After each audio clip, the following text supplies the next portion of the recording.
Hello everyone, this is Gihan Pereira here, and thank you so much for joining me. We've still got some people who are coming in and taking the back seats, so we'll get started. And I want to talk today about looking into the future. And I'm going to explain a process that I use with a lot of my clients. And in the time that we've got together, I'm going to give you some practical things that you can use with your team and your organization as well. So we've got 50 minutes together.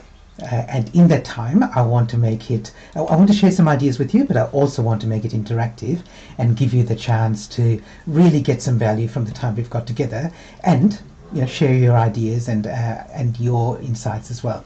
So my rules of engagement for all my presentations.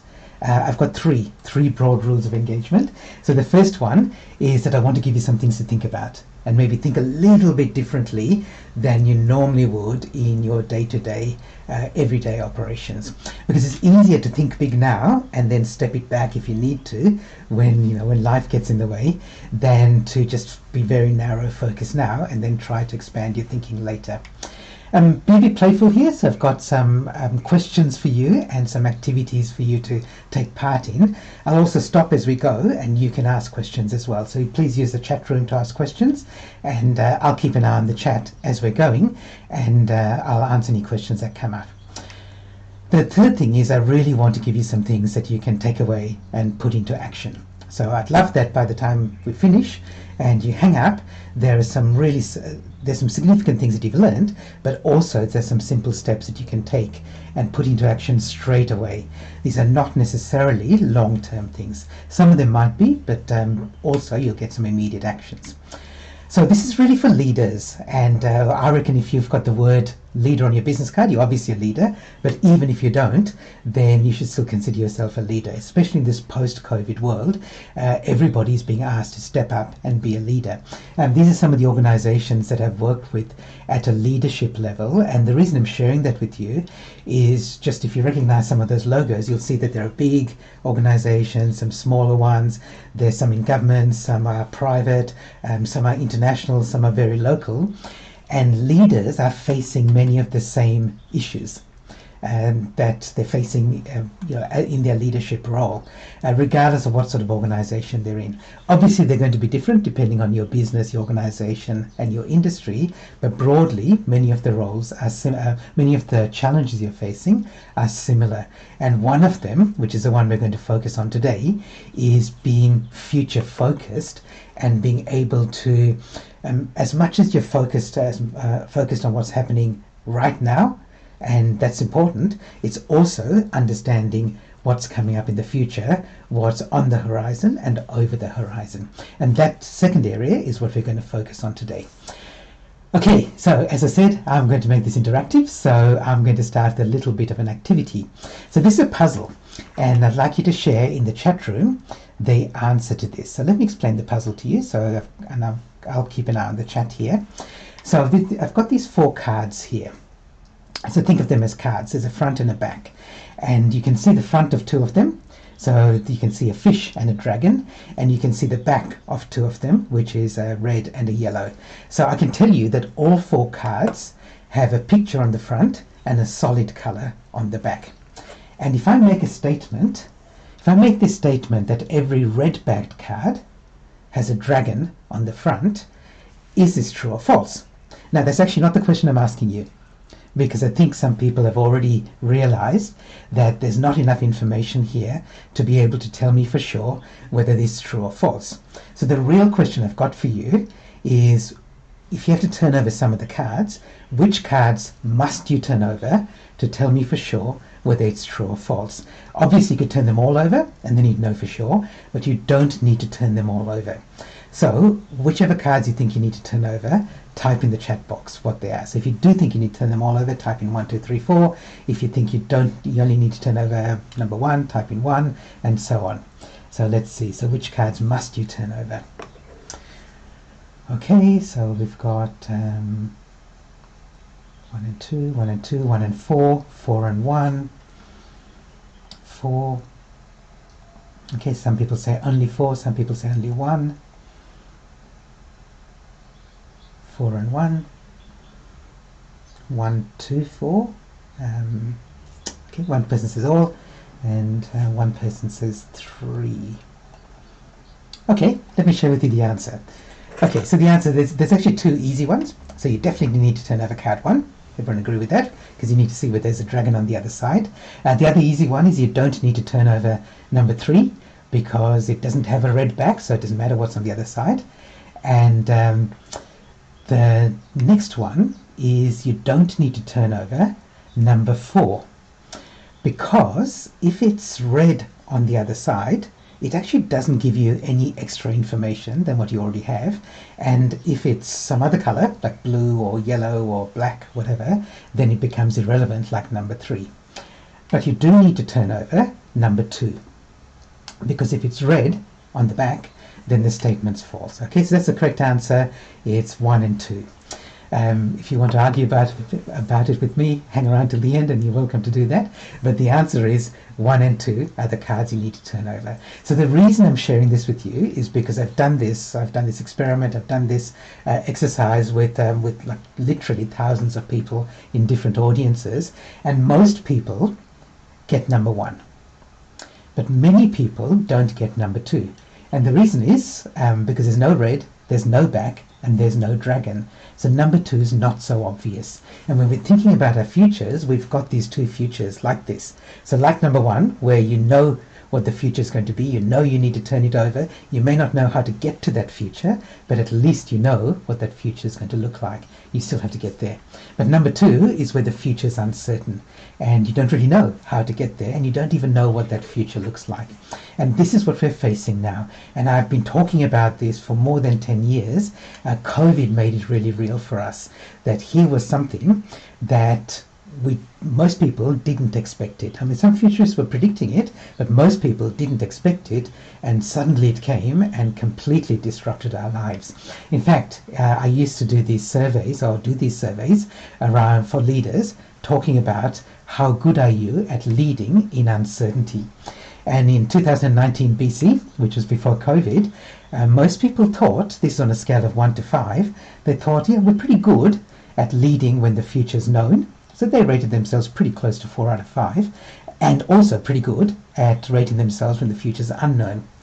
Then, in the last few years, in 2020 AD, after disruption, in the last couple of years, when I've run these same surveys, generally leaders are saying, yes, we're still pretty good when we know what the future looks like, but when the future's uncertain, we're not as good because they experience that uncertainty. And this is what we're facing here. And so this whole idea of seeing into the future is helping you reduce some of that uncertainty. So you'll never be 100% certain, but we can reduce the uncertainty so we have more clarity and confidence to make better decisions now. And that's what today's all about. And the other side of that is not just the objective side of it, but in your leadership role, if you're a leader of people, then it's also about giving your people more clarity and confidence.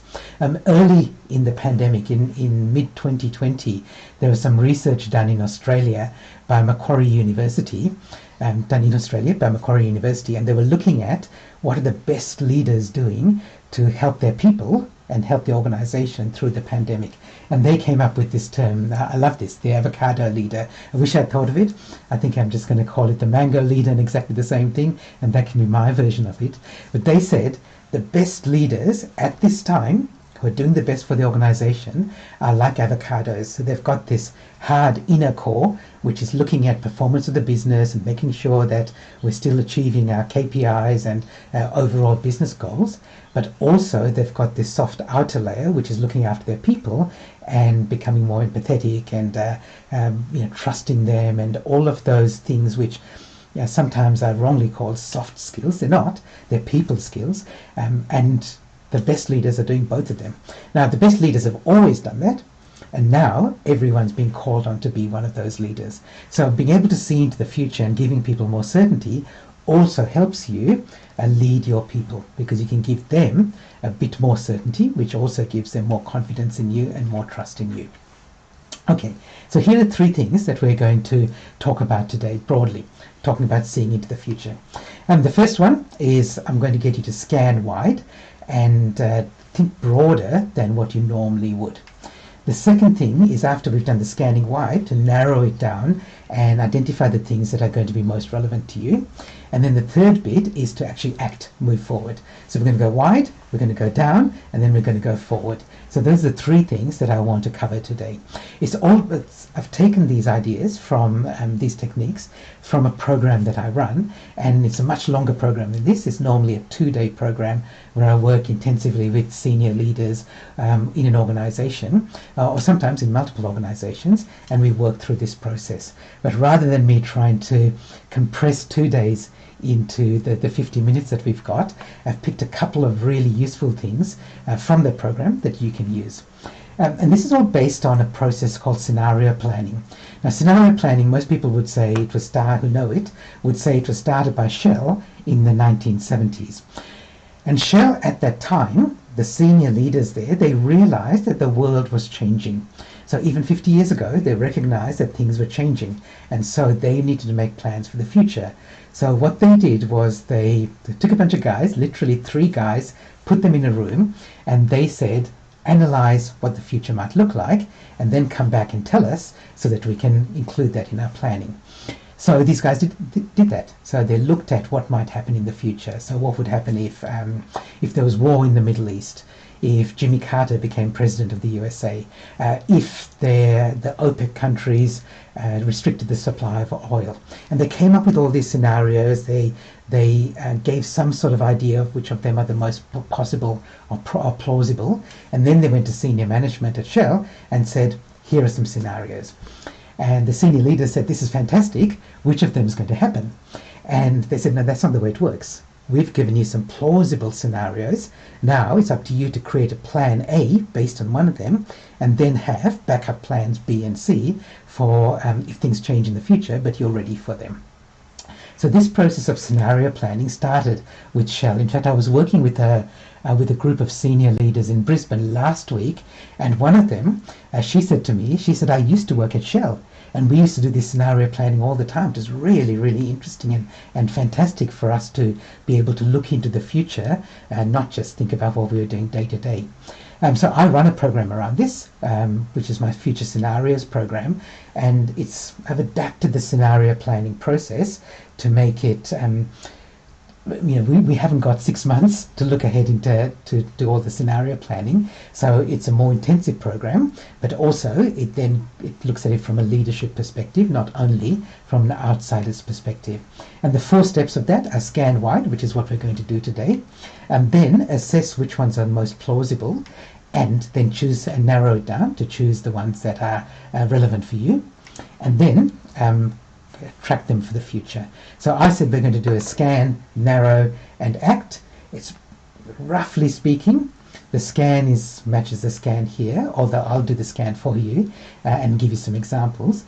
The assess and the choose are pretty much what I talked about when we're talking about narrow it down, and then the track is the act decisively. Okay, let's get into it. So the first one is scan wider. And this is the idea here, is to actually look up and look out beyond, first of all, looking out beyond your everyday responsibilities, but also looking beyond your business and your industry to look at other industries, and also look further forward into the future.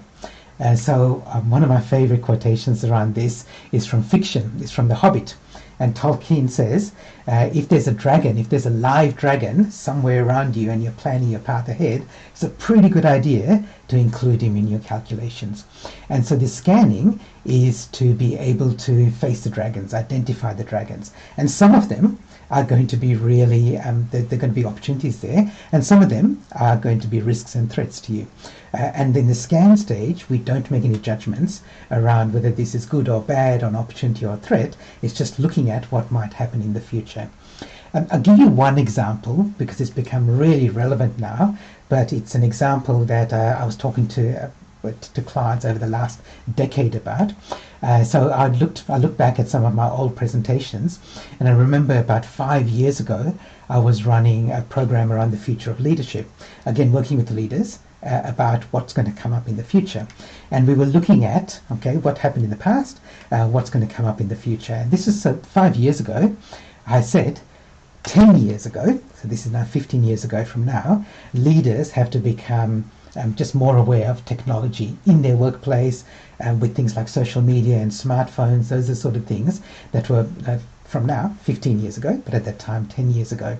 And then I said 5 years ago, the leadership changed to be looking at skills, not just jobs and careers, because the younger millennials were coming into the workforce and they were looking at moving jobs and even changing careers, but they were looking at building skills.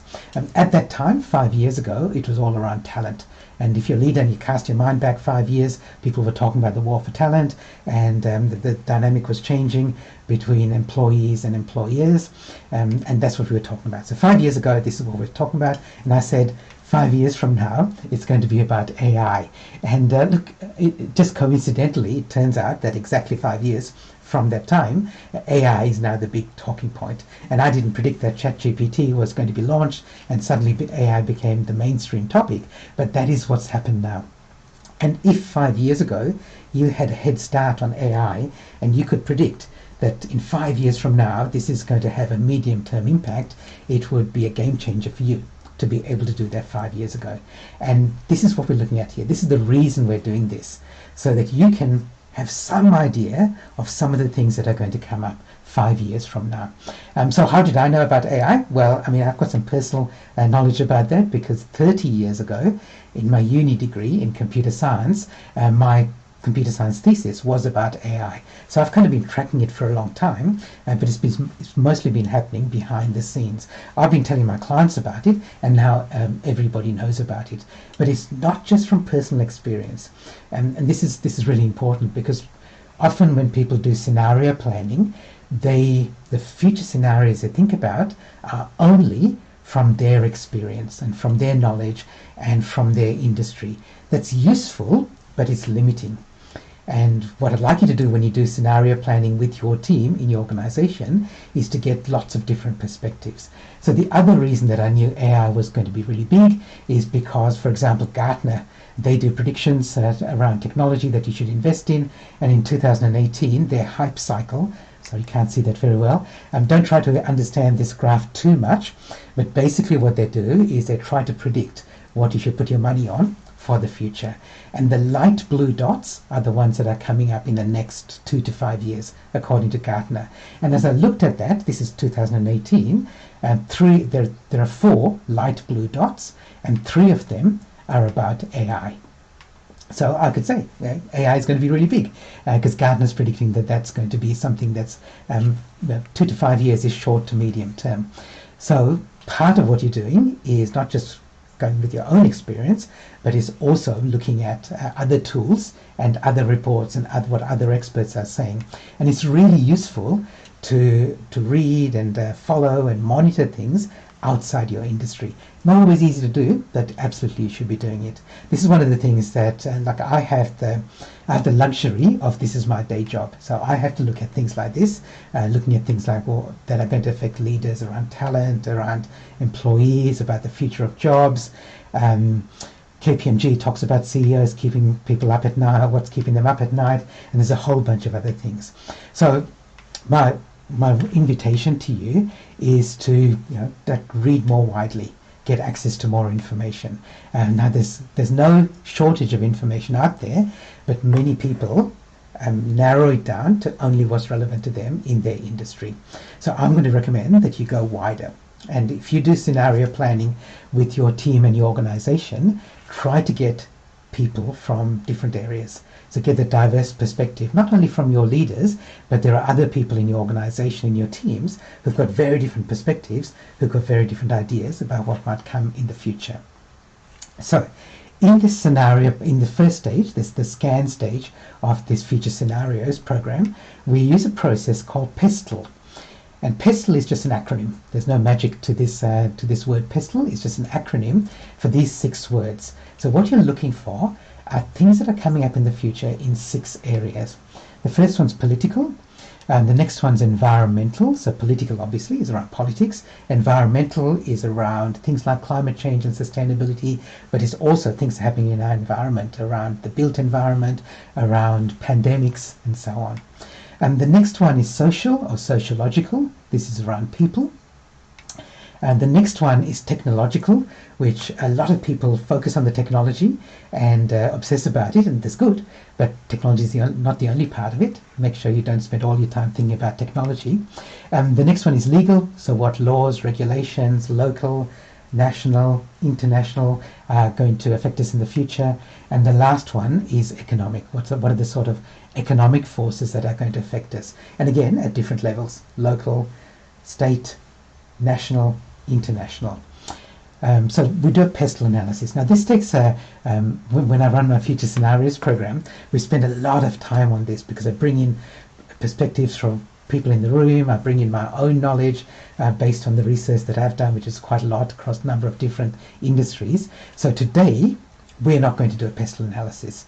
Instead, what I'm going to do is I'm going to give you some examples, and then we're going to use them to work with for the rest of the time that we've got.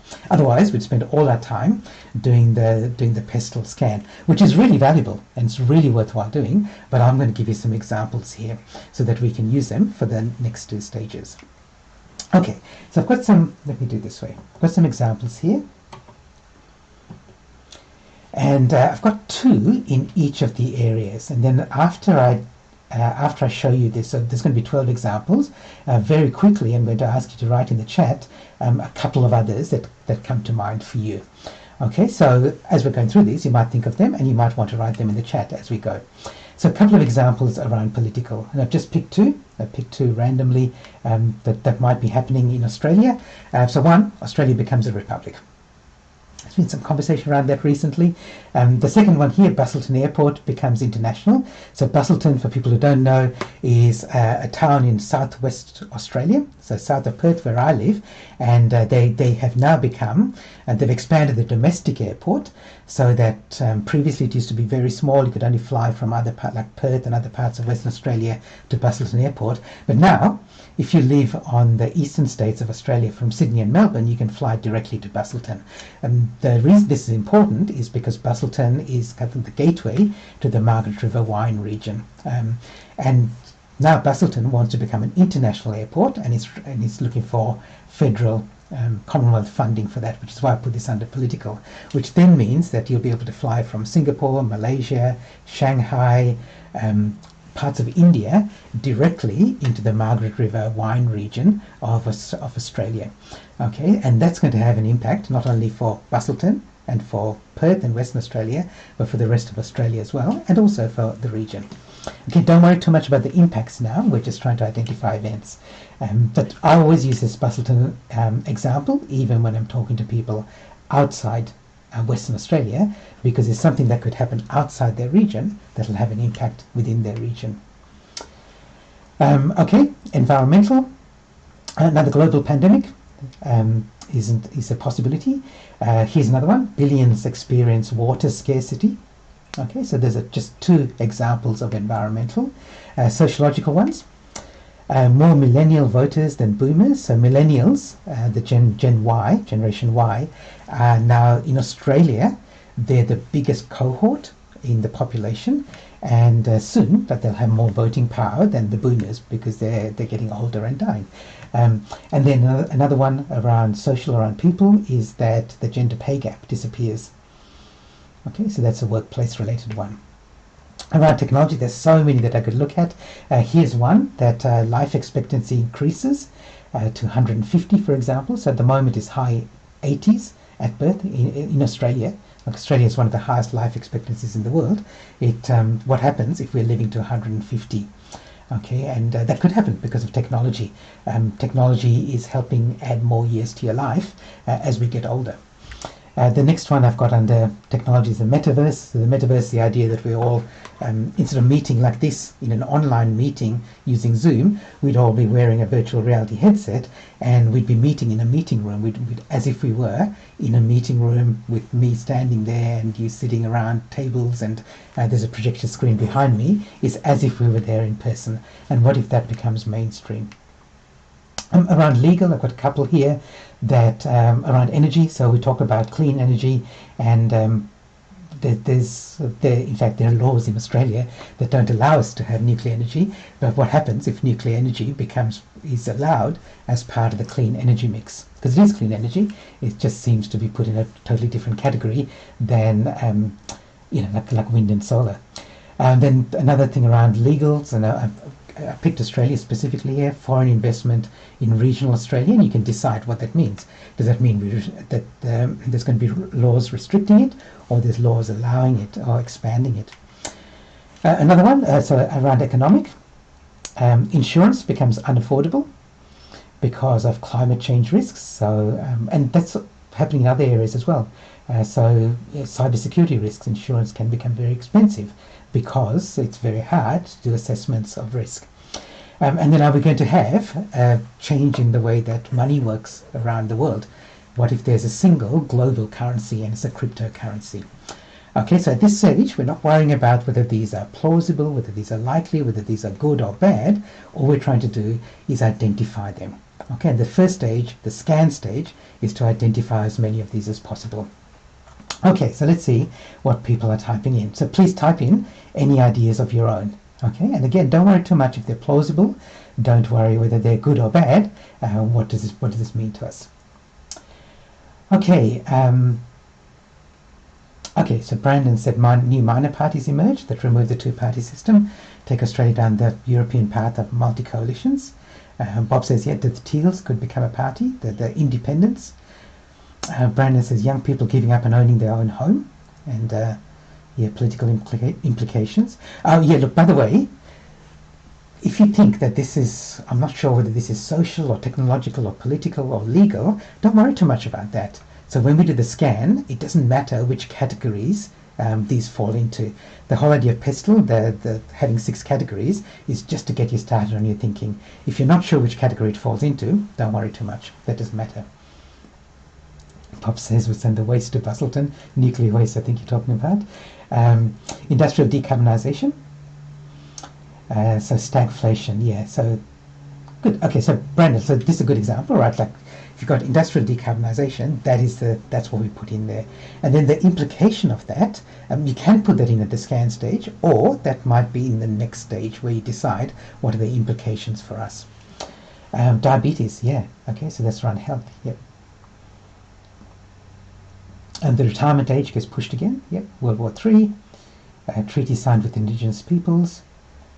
The private housing market is eliminated. Housing run by the government. Great. This is really good, right? So the idea here is that we try to get as diverse, and the goal here is for quantity, not necessarily quality. So we're scanning as wide as we can be.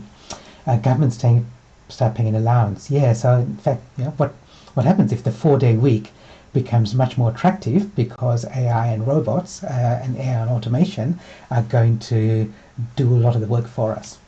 Okay, again, but we try not to look at implications here. AI distorts the labor class, standard wage, yeah. I think Bob, you're talking about things like universal basic income. Is that what you mean by standard wage? Yep, UBI, yep, good. Okay, just going to give you a couple more minutes. Okay, so the idea here, as I keep saying, is to go broad and wide and think big. So the 4-day working week. Yeah, so look, that Australia joins ASEAN, right? Breaks AUKUS or the Quad, or becomes part of a regional economic community like the EU. Non-aligned, yeah. Okay, so this is good. So can I say, when you're doing this with your team, so I love doing this in a number of different environments. So if I do this with one organization and the leaders in that organization, it's fantastic because we end up working on things that are so relevant to them and they've got so much input for each other. But one of the downsides is often they're only thinking from their perspective and only what they know within their organization and their industry. When I do this with a broader group, for example, if I'm working with an association and they bring me in to run scenario planning, this future scenarios program for some of their members of the association, again, some of them aren't necessarily in the same industry. So sometimes we get some really interesting perspectives from going wide. So if you're doing this with your team, I've got three suggestions for you, or three warnings to look out for. One is that people tend to only work within their knowledge base, their industry. So just be aware of that. Just be aware of that. And the solution to that is get people to think broad and also bring in those outside perspectives from other people in the organization, like younger people or they're people who are at different levels of the organization, and bring in diversity. So for people who've had different lived experiences. The second thing that often happens is that people will only look at short-term things. So they look at things which are they can just see what's there just at the horizon. Okay, so I would look further than that. So World War III, I think it was Bob who said that. Was it Bob who said that? Yeah, like World War III, again, like until last year, people possibly weren't thinking that we'd have war in Europe. But also look big to World War III, or what happens if another futurist friend of mine, Graham Codrington, who I highly recommend you follow. He's based in South Africa, but he has a very global view and he works globally. And so he published something on his podcast recently, which is what is the world going to look like 100 years from now? Okay, it's almost unimaginable, but that's a good place to look, right? So you should definitely follow futurists and see what they're saying, not just for the next 10 years, but 20, 50, 100 years. So think about things that are unimaginable. The third thing I was going to say, if you're doing this with your team, is people tend to put value judgments on this straight away and think about implications. So as soon as they start talking about like universal basic income, one that Bob mentioned, so when you're doing the scan process, put universal basic income on there, but don't get obsessed or don't get distracted with talking about what they're going to mean for us. How's that going to work? How's the taxation system going to work? Are we just going to have a whole bunch of slackers? Or is it going to be the opposite and allow for creativity? Don't think too much about the implications at this point.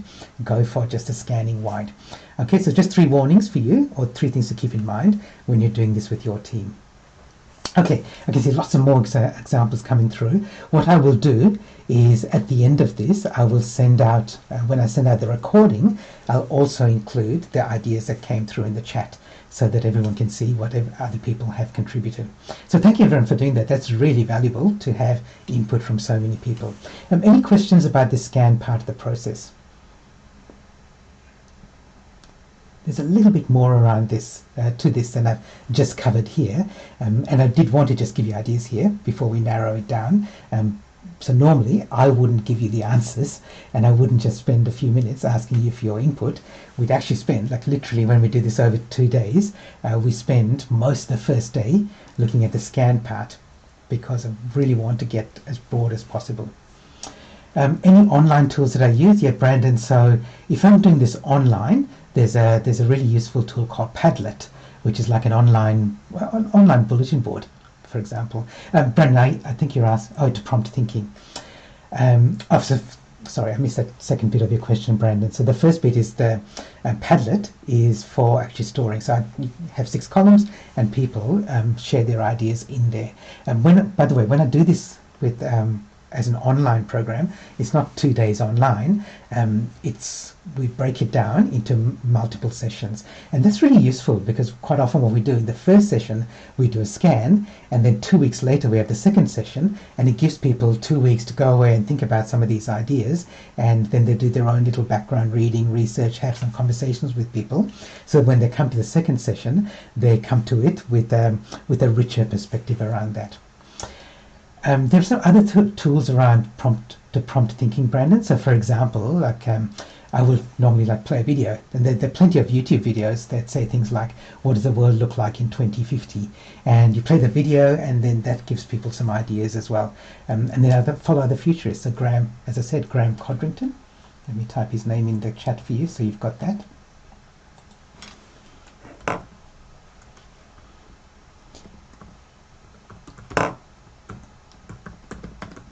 Highly recommend that you follow him. So he's one of my competitors, but he's also, I think of as one of my peers.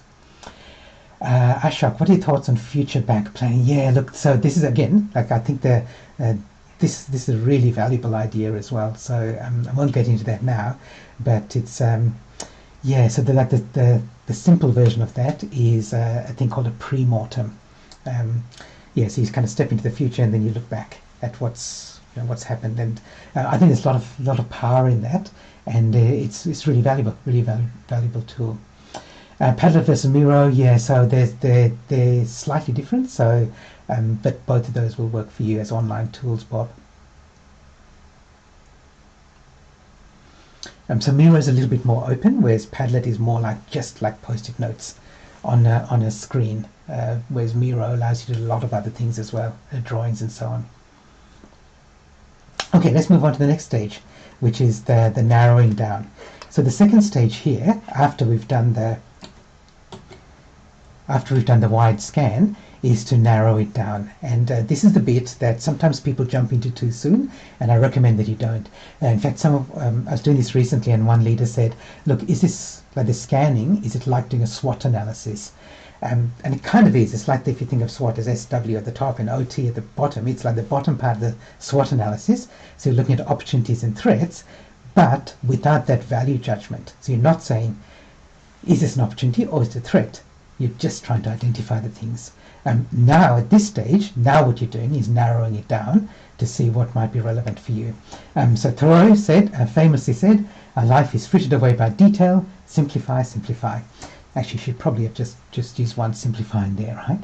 So what we're doing at this stage, and again, this takes some time, but we'll do it quickly here in this session, is you're looking at identifying. So as a first pass, what you want to do is identify which of these are short-term, medium-term, and long-term. Now, those numbers are going to vary for every person, every leader, every team, every organization. I was working with a local council here in Western Australia in Perth, and they said, we're already thinking short-term is 10 years. So we want you to help us get our leaders to expand their thinking for the next 15 to 20 years for us in our council in Bayswater here in Perth. For most people, you wouldn't think short-term is 10 years. Typically, people think short-term is 1 to 2 years, medium-term or long-term might be 10 years, medium-term somewhere in the middle. Now, I think the way to think about short-term is what you've already got in your strategic plan that you've already planned out. So you know the path to get there. It's like the dragon exercise that we did at the front. It's like the red back card that you know what you need to turn it over to see where there's a dragon on the other side. So don't worry too much when you do future scenarios with your team about what comes up as short term, because you've probably got them already in your strategic plan. If you don't, they're things that you could add. Long term are things that you could probably safely ignore, or at least park or put on the back burner, and you don't need to think about them just yet. The things that I think are the real sweet spot are the medium term things, the things that are just over the horizon or just around the corner, and even if you've identified them in your plan, you haven't really identified how you're going to get there. You possibly haven't got KPIs or targets around them, but they're there, and you know that they're going to come up in the medium term. So when I run my future scenarios program, there are 12 criteria that we use for which are the medium term priorities. Which are these medium-term scenarios that we're going to look at for the next stage. I'm not going to share 12 of them with you, but I'll give you 2 of them here, and I think these 2 are the most valuable. Neil, I know I shared this with you when I was in Sydney a couple of weeks ago as well. So the 2 that I think are the most valuable are these. So you look at your scenarios. You classify them as short-term, medium-term, and long-term, and then you go through the medium-term ones, and you say, what problem does this solve? So if there's a technology or an innovation and you ask, what problem is this solving? The more likely the more that it's solving a problem, the more likely it is that it's going to have legs. It's actually going to have some future. If it's something that's not really solving a problem, then it doesn't mean it's not going to have a future, but it might mean that it's less likely. So you kind of rank it a little bit lower. So for example, when Steve Jobs launched the Apple iPhone, people weren't wandering around saying, I wish I had a computer in my pocket. So it actually wasn't solving a problem, but because he was such a brilliant marketer, he got people to buy into this idea that it's a really fancy tool, and he was selling it to rich Westerners who want a cool gadget, and that's how that that market started. And so it wasn't necessarily solving a problem, but I guess it was helping achieve some goal. The second thing to look at is, when you're looking at something, is show me the evidence. Is there already some evidence, even if it's early, that this thing is already happening? And if there is some evidence, then again, it's more likely that it'll be something that's going to be strong and grow rather than just fade out and die. Okay, so if we look at some of our examples here. So I'm going to ask you, Bob's made a comment that Pestle is external. That's right. So if you compare it with SWOT, for example, so the SW in SWOT is for strengths and weaknesses of your organization. The opportunities and threats are the external bits, and that's what Pestle looks at, except without that judgment about whether it's an opportunity or a threat. So I'm going to ask you, from this list here, let's have a look at a couple of them, for example. So another global pandemic. Well, it's not really solving a problem because it just appears randomly, unless you believe in conspiracy theories. But there's evidence for it, right? Now we know there's evidence that a pandemic can just break out, and Bill Gates and some other experts are saying it'll only cost $1 billion a year to have a pandemic-ready team for the next global pandemic. But when we don't have the will, the political will and the social will, to set that money aside. So a global pandemic is, I think, something that we should be thinking about as a medium-term scenario that's quite plausible. Let's pick another one, the metaverse. So I think that the metaverse is it's not really solving a real problem now. So Mark Zuckerberg put a lot of money into it and lost a lot of money in it in the last couple of years. I think if COVID had gone on for longer and we'd be having 10 years of lockdowns and people not being able to meet and not being able to travel as much, then we'd have invested a lot more technology in improving this kind of online presentation environment, and we would have, in the next decade, we would have very, very strong virtual reality metaverse worlds. We don't at the moment, and because it's not solving a problem, I don't think that is necessarily something that I'd put on my medium-term horizon. Now, virtual reality, which is the technology that runs a metaverse, absolutely believe that that's solving a problem. It's already being used in things like training, in customer service, in online gaming, in a whole bunch of areas. So VR is working and it's going to get better and better. So that's absolutely something that we should be thinking about, if not medium term or even short term. Okay, so I'm going to ask you, which of these things do you think is going to, let's be the negative one. Which of these things can we eliminate because we think that it's not solving a problem and there's no evidence for it? So I've given you one, which is, I think, the metaverse. There's a tiny bit of evidence, but it's only Meta trying to push it and a couple of people trying to jump on the bandwagon. Are there any others here that you think are not solving a problem and there's not much evidence for them?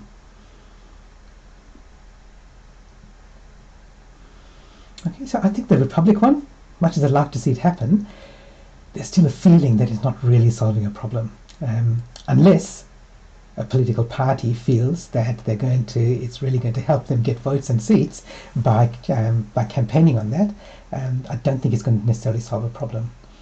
Life expectancy to 150 is interesting. So that's an interesting one, Lynn, because I think there's a lot of evidence. So it may not be solving a problem, but there's a lot of evidence that we're living longer, and we're going to have technology that's going to help us live longer and longer. So I think you're right that 150 doesn't have to be the medium-term solution scenario that we're looking for, but it might be life expectancy to 100. Okay, so some people are living to 100, but it's not the natural life expectancy. So what often happens is that when you look at these scenarios, life expectancy to 150, you say, oh, that's long term, and you're right, but you might modify it to say life expectancy to 100 is something that we should absolutely be thinking about. And rather than say that might actually create more problems than solve any. Yeah. So it doesn't have to solve a problem, and it doesn't have to have evidence. These are just indicators, 2 out of the 12 that I talk about, and of indicators for you to make an assessment and educated guess. John says, yes, single global currency will not happen. So again, like for me, and I've got to be careful here, I'm not giving financial advice. Cryptocurrency, I don't really think it solves a problem. The crypto fans will say that it does. They say that it frees us up from the slavery, being slaves of the global banking system.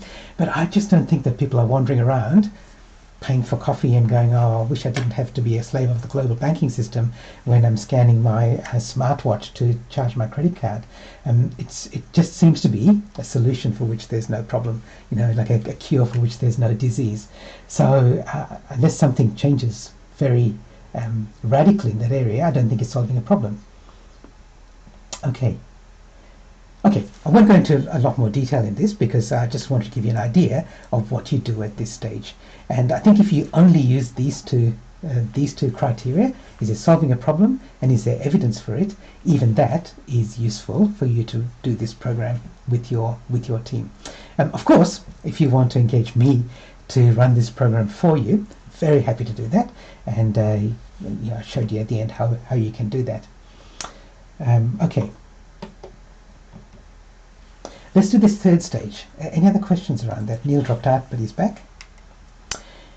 Okay, so the thing around action. So this is one of the big differences in what I'm sharing with you today and the Future Scenarios program that I do. Differences between that and the original scenario planning that was done at Shell. So if you remember the original Shell scenario planning, the scenario planners they worked in isolation, and then they presented their results to the senior management, and then they said, okay, we're out of it now. It's up to you to act on it. And I think for us as leaders, we've kind of got to facilitate both of those things. So first of all, actually doing the scenario planning and facilitating that. And the second thing is to actually make it work and put things into action.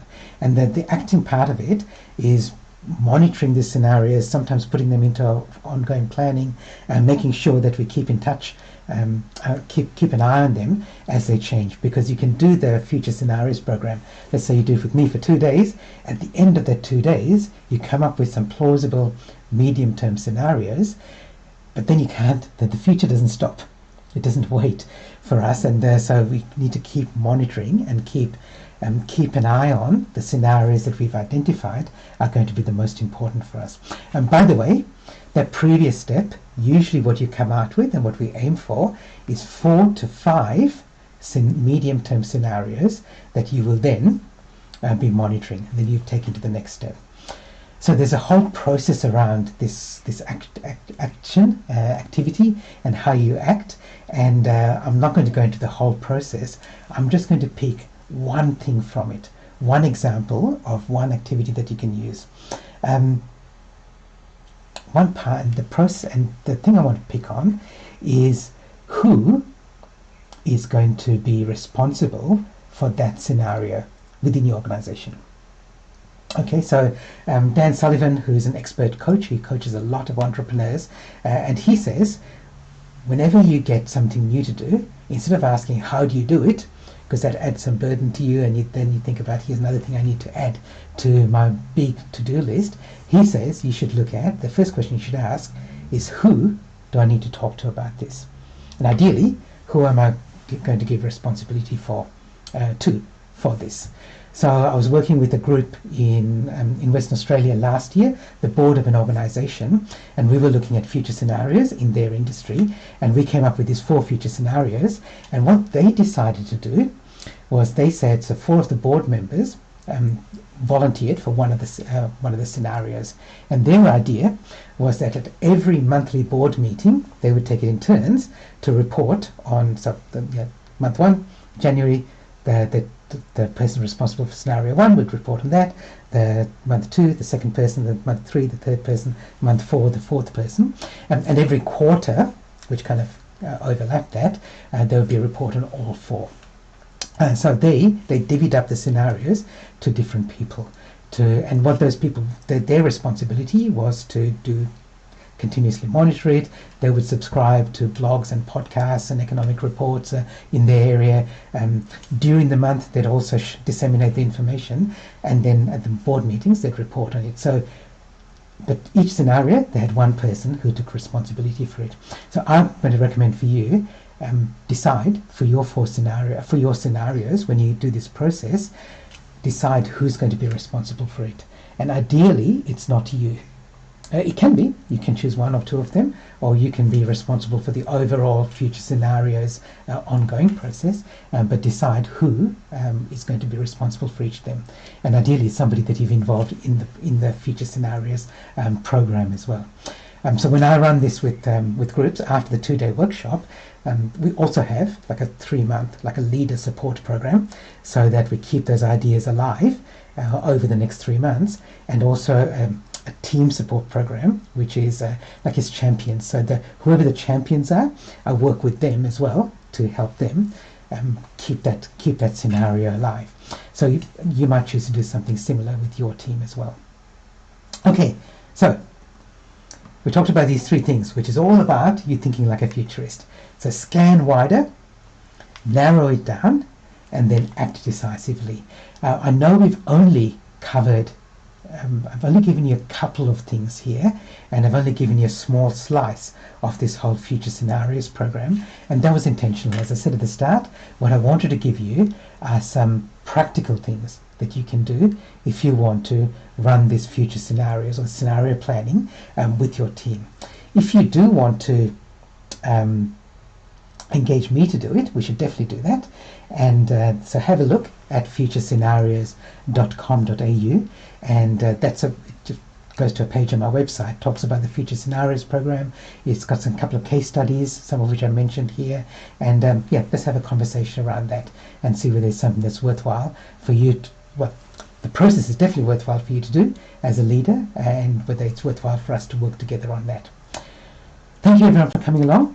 My last message before I go is a message that I often share, which is to don't wait for everything to line up perfectly. Don't wait to get all your ducks in a row. Start before you're ready, because the world isn't going to wait for you. That's the best way to be fit for the future and to be a future-ready leader. Thanks everyone. I'll see you in the future. Bye for now.